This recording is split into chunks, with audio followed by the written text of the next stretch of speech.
Setting front droop and ride height can be a little bit more complex on a pan car than say on a touring car. So in this video I'll explain how you can do it as simply as possible on your X12-21. Setting the front droop on your X12 is really simple, but I'll guide you through the steps which you need to follow. So let's see first of all what droop setting we have on this car. So we have in the front, as you can see, 3.4 millimeters of ride height on both sides.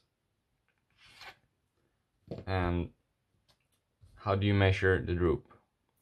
You slide the ride height gauge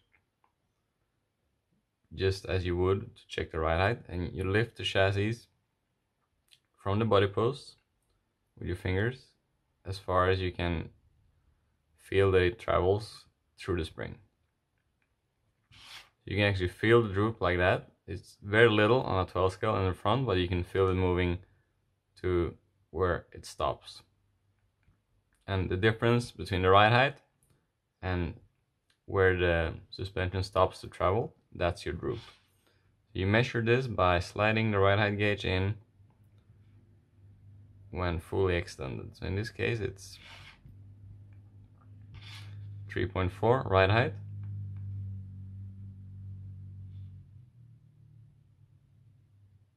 And 0.6 millimeters of droop in the front. So let's say we want to add droop. How do we do it? Take the wheels off. We adjust the droop by shims on top of the steering block. You can add or remove preload on the front spring by the shims between the steering block and the spring. So in this case we have a shim here. Let's measure it. It's a 0.2 millimeter shim. Let's take that out because we want to try to increase the droop by 0.2 of a millimeter. So let's take these shims out to remove preload from the front spring.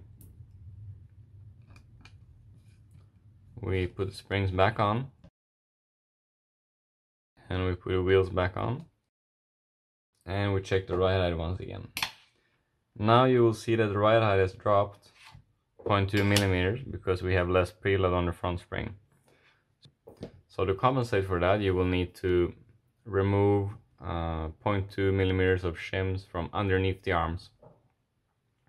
The shims that are underneath the arms, they don't affect the droop, they only affect the ride height. So whenever you make a droop change, typically you will need to adjust the ride height to compensate.